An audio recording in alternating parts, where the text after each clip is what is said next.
Hello, hello, hello, Oppressor Mark IIs. They make me so angry that when I think about them, I feel the need to make a video about it. Now, they're not all that bad.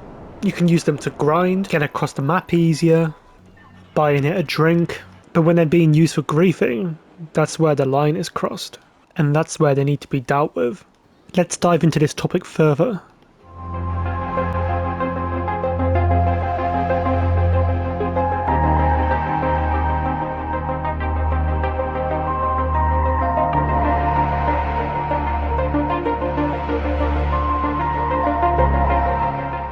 Number 10. The Trader and the Vigilante. As the video goes on, the ways of taking down Harry Potter Mark IIs will get more unique, but first, let's start with the basics. Trader and Vigilante, both excellent ground vehicles, and both extremely good for taking out Harry Potter Mark IIs with their fast and accurate missile shots.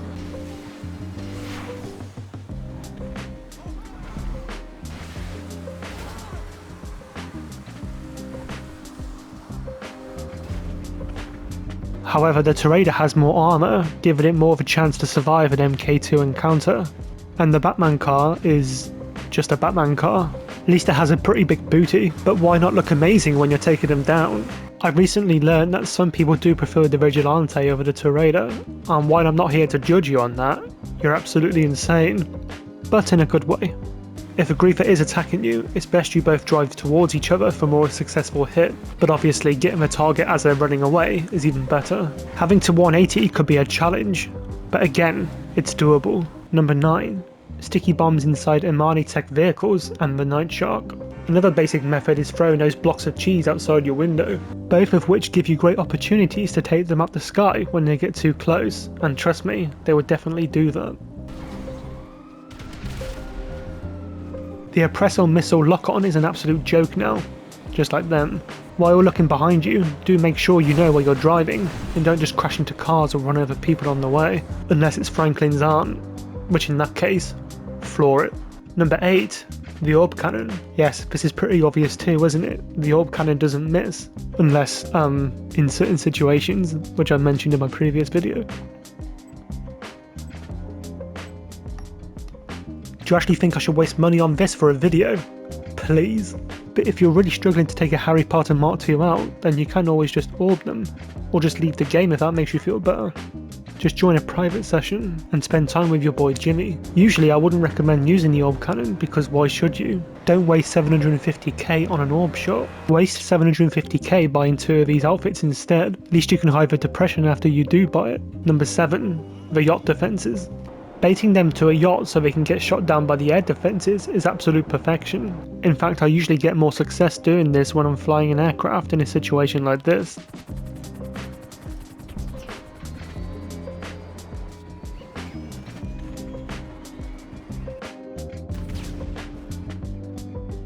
Whoever said the yacht is useless? It's not. Isn't that right, Captain? Yar. It's amazing, and at the moment, this thing has been mentioned on my channel more times than I can say. Is it worth $10 million? Yes. Yes it is. Because it has a hot tub, and loads of bedrooms for my non-existent friends. Number 6. The Deluxo, and the Scramjet. The Deluxo is a machine I wouldn't usually drive or fly, and the same goes for the Scramjet. And the only reason being is that it's a one-shot, one-kill situation. But it is a good Oppressor counter when you want it to be. The Scramjet is an extremely fast and flexible vehicle, being able to get high and reach targets.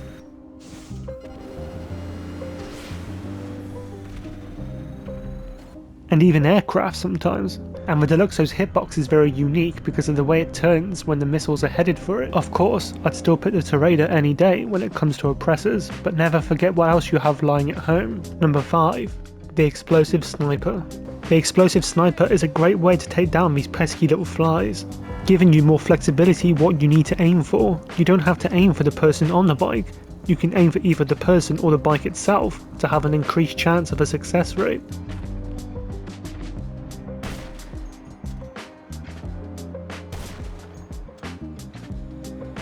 Of course, majority of people don't really like to carry explosive rounds on their sniper, and I'm one of them. But most businesses these days have quick access where you can change the magazine quick just for this occasion. Either that or call your Terabyte, MC and Avenger too. Number 4. The Insurgency Pickup explosive mines.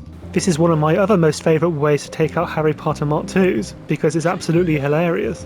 The Insurgent Pickup can take a mega beating when you're being attacked by a pest.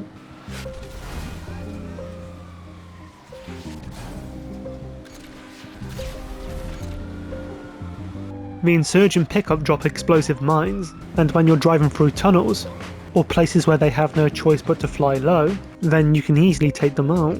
Of course, you can do this with the Khanjali tank as well, but the Insurgent Pickup is a lot stronger and a lot faster. Now, let's get into the top 3 unique ways of taking out Oppressors. Number 3. The Marksman Rifle with a holographic sight.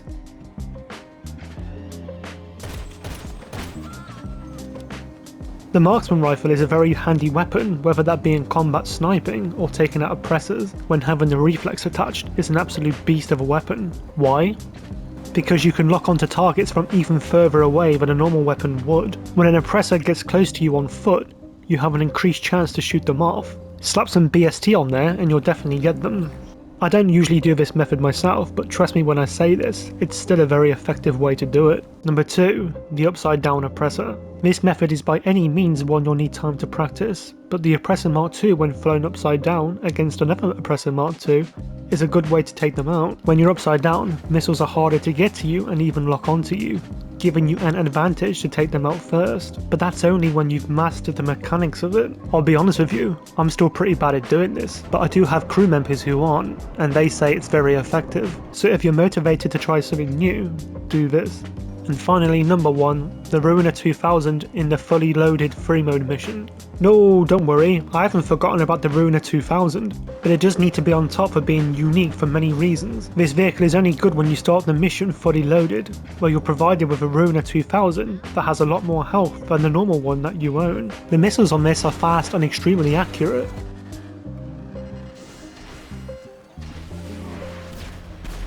And while you do appear as a chunky blip on the map, you're pretty well defended during this time. Just don't complete the mission and stay inside until you're either eventually destroyed or when the time runs out. The vehicle itself really did have some good potential to be better, but until this day, it's still a special vehicle, which can only be stored in one garage. There you go.